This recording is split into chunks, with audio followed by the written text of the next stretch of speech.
moi, je suis quelqu'un qui part vraiment de zéro. Et j'ai appris justement la notion de partage, d'écoute, de savoir accueillir les autres, de savoir aussi faire confiance aux autres. Et c'est là-dessus aussi que j'ai envie d'emmener l'aventure.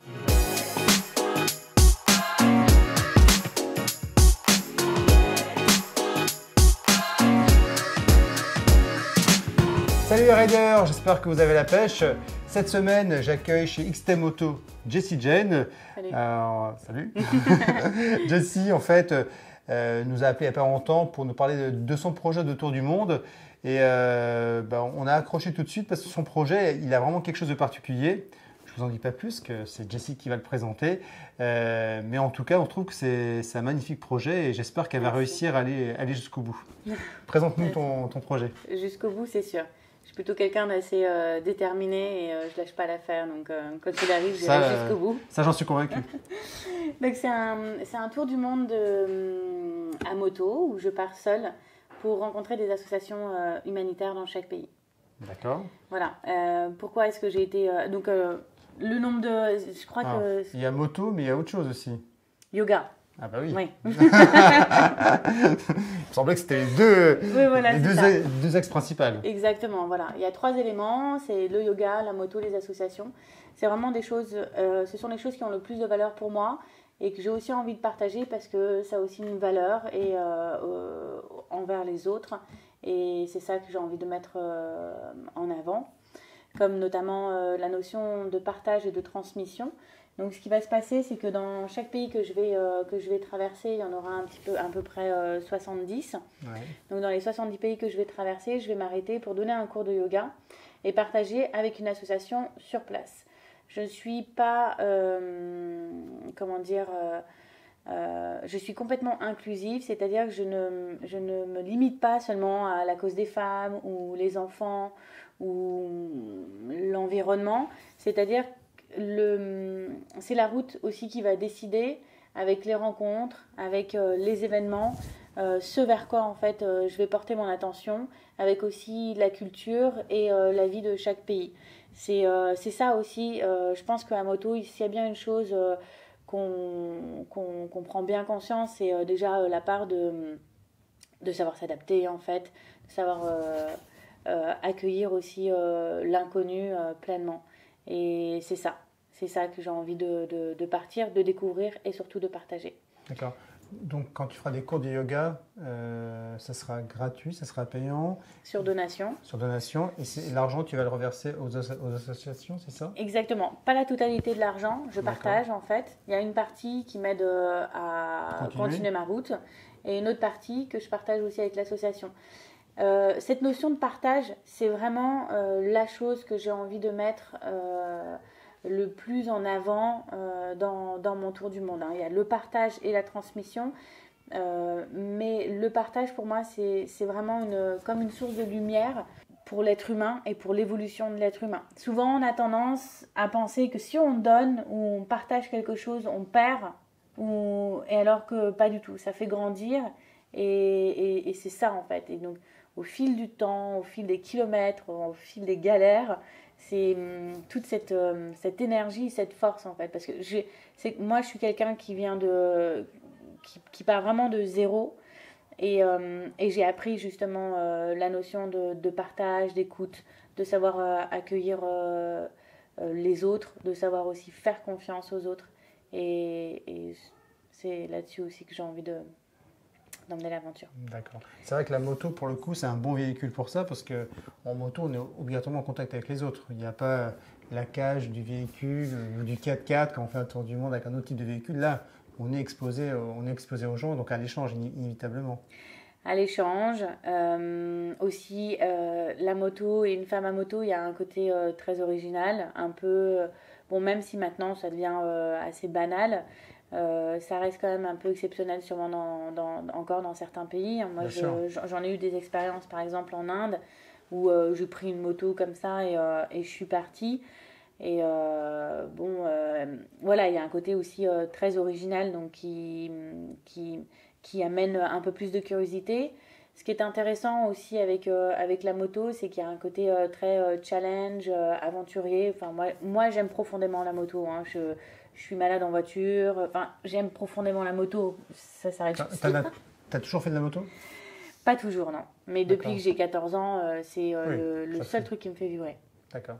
Et j'ai passé mon permis moto parce que c'était dans une mon permis voiture parce que c'était dans une forme logique d'avoir la voiture avant et la moto après parce que c'est dangereux la moto, machin, etc. Tous les blabla un peu. Et puis bon, en fait, non quoi. Ce qui est intéressant aussi avec la moto et ce qui amène aussi un peu plus d'échange, c'est l'aspect aussi vulnérable. D'être seul à moto. Il y a un côté aussi un peu plus fragile du fait que ce soit un peu plus dangereux. Donc effectivement, les gens sont plus accueillants. Ça donne une énergie qui est... moi, j'aime bien. Voilà. D'accord. Ouais, t'es pas à ton premier coup d'essai en moto, de toute façon. Tu as fait déjà plusieurs voyages? Alors, pas plusieurs. J'en ai fait quelques-uns. J'ai fait l'Inde, j'ai fait la France, j'ai fait le Portugal.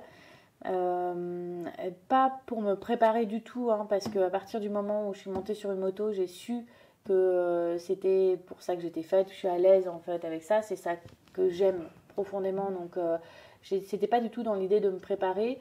C'était vraiment dans l'idée en fait de vivre en fait, parce que c'est ce qui me fait vivre. D'accord. Alors avec quelle moto tu vas le faire? Alors, ça c'est une question qu'on se pose tous inévitablement. Oui, alors je me suis longtemps battue parce que je voulais une R90, la GS 1200. Mais la vie a fait que je suis plutôt repartie sur une F650 GS de 2002 qu'on va customiser et préparer bien comme il faut avec BMW pour le Tour du monde. Donc, voilà. Ça c'est top. BMW va te donner un coup de main sur l'ensemble de ton Tour du monde? Voilà, c'est ça. C'est plutôt avec Chapat et compagnie, qui sont donc aussi BMW. Et voilà, ils m'attendent, ils attendent la moto, ils vont s'en occuper bien comme il faut. Bon, c'est top. Ouais, c'est génial. C'est génial. Alors, faut dire que Jessie, elle a débarqué chez nous avec sa F650, qui n'est pas encore préparée. Pas du tout. Et elle nous a montré les équipements qu'elle comptait utiliser pour son tour du monde. Et là, on s'est dit, il va falloir revoir un petit peu les choses, on va dire, entre guillemets. Les revoir complètement. Dans le style préparation, on va dire, motarde et équipement motarde, je suis vraiment l'exemple pur de tout ce qu'il ne faut pas porter. Disons que Jessie, donc normalement, elle devait partir le 12 et elle m'a contacté 10 jours avant pour me dire voilà, il me faudrait peut-être des équipements, on peut en discuter. Et effectivement, alors le timing était très court. Parce qu'en fait, elle s'est occupée plein d'autres choses, mais pas d'elle, en fait, finalement. Et donc, on a essayé de trouver les équipements qui vont. Alors, sachant en plus que Jessie avait quand même aussi une petite contrainte qui était que ça soit quand même féminin et looké au final. Exactement, ouais. J'ai pas du tout envie de ressembler à un cosmonaute avec voilà, j'ai un côté aussi très cool et très avenant. Hein. Bon, maintenant, effectivement, il y a on a pu le voir ensemble, justement, de matériaux qui sont extrêmement techniques, bien pensés. Et bon, moi, pour prendre la route un peu n'importe comment, je me rends bien compte que je ne suis pas du tout adéquate. Mais j'ai toujours envie de garder un côté, libre. Ouais, libre, fluide et pas moche. Parce que quand c'est moche... si déjà on est fatigué, enfin quand je suis fatiguée, tout, etc., que je vois que je suis comme ça, avec un truc et que ça va pas, ça me plomberait encore un petit peu plus. J'ai envie d'avoir quelque chose qui soit sympa. Ouais, je pense que c'est important en termes d'énergie. Aussi. J'imagine que faut que tu te sentes bien, que l'aspect soit... l'aspect, la qualité, les matières. Voilà, l'ensemble soit en adéquation avec ce que tu imagines. Exactement, ouais. Bon, ok. Alors, on a commencé parce que la doudoune de ville, ça n'était pas tout à fait adéquat pour un tour du monde. Non. Même si elle est jolie, hein. Ouais. Donc, on a regardé un petit peu dans la gamme de chez Tucano parce qu'on voulait quelque chose qui reste quand même saillant et urbain. Et donc, on est parti sur une veste plutôt sympa avec une couche chaude qui soit étanche, parce que c'était quand même aussi un élément important. Quand on voyage, on peut être confronté à tous les types d'intempéries.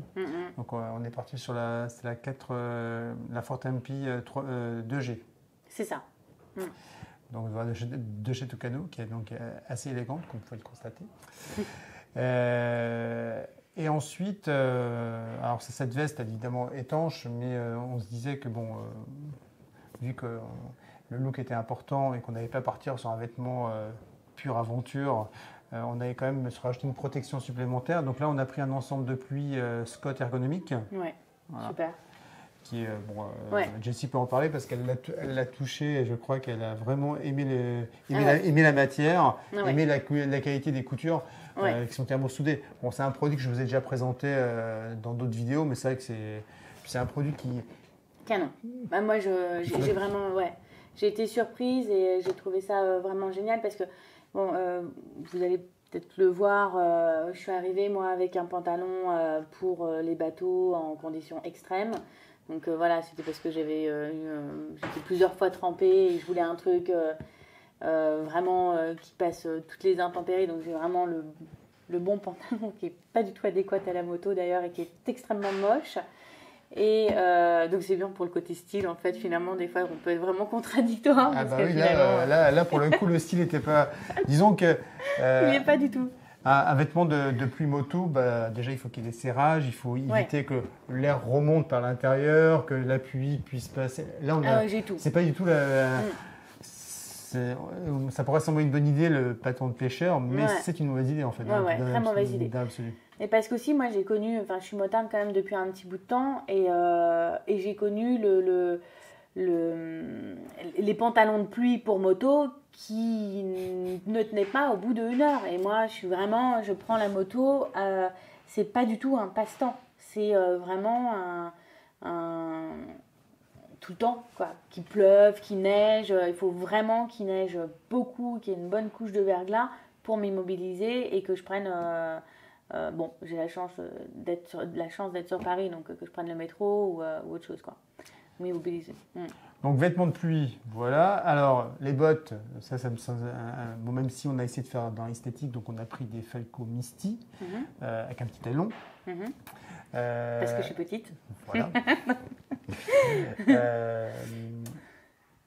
Il fallait que ça soit étanche quand même. C'était important et protecteur. Exactement. Un minimum. Et facile à enfiler. Voilà, donc c'est pour ça que les Falco Misty nous ont semblé un bon compromis, même si effectivement par rapport aux bottes type aventure qu'on pourrait imaginer, on en a quand même moins, mais on est au moins sûr que tu auras les pieds au sec et bien protégés. Ouais. Et puis la semelle elle est crantée, ce qui fera que même quand tu es dans des terrains un petit peu plus dégradés, tu auras un minimum d'adhérence. Et moi, ce que j'aimais bien, surtout, c'était son côté un peu rock et tout terrain, et c'est ça que j'aime bien. Même si effectivement, c'est pas la vraie botte de, mais voilà.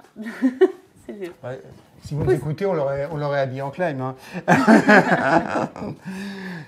Donc, on a fait les chaussures. Petite paire de gants, là c'est pareil. Les mitaines, c'est pas terrible pour faire de la moto. Ouais. Bon, c'est pas des mitaines, j'exagère, mais les gants d'été. Ouais, voilà. C'est juste. C'était des gants en cuir. Après, ils ont pas, effectivement, ils ont pas les protections, ils ont pas. Ils sont pas étanches. Ils sont très mignons. Ils sont pas étanches du tout, non. Voilà, donc, ils sont éponges. Vu qu'elle va traverser différents pays. Combien de pays tu as dit? Attends, parce que 70 Alors, pays. C'est environ 70. Ceux qui ont été calculés, c'était 79, mais après, ça dépend, parce que ça va dépendre des actualités. Je plus la page. C'est avant. Donc 70 pays. Ouais.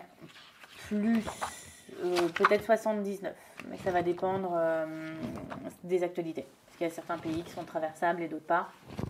Donc ça reste toujours aléatoire, on va dire. Parce que là en fait, Jessie prévoit quand même de traverser tous les continents, hein, parce qu'on a l'Europe, l'Asie, l'Océanie, c'est un vrai tour du monde en fait. L'Amérique du Nord, l'Amérique du Sud, l'Afrique.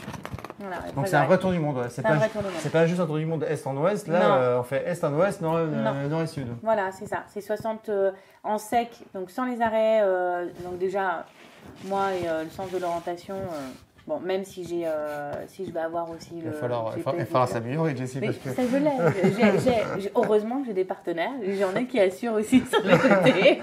Sur le côté, on va essayer de bien me guider. Donc, j'ai GPS aussi, avec Technoglobe, donc ils sont occupés de tout ça.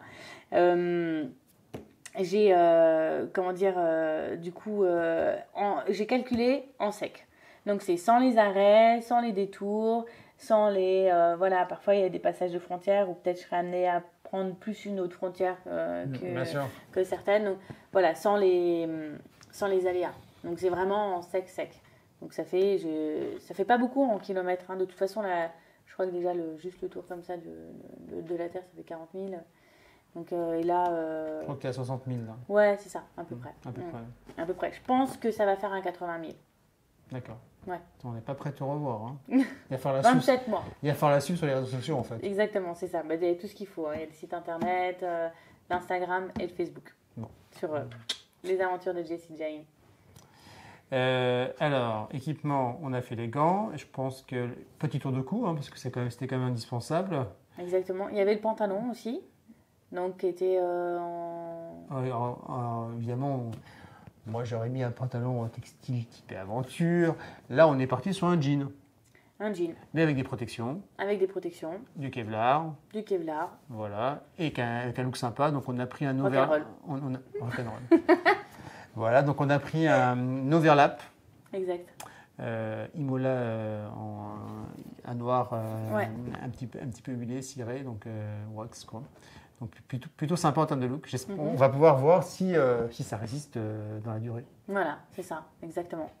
Et en dessous, il y a aussi chez Klim justement. On a réussi à y mettre du Klim quand même. Hein.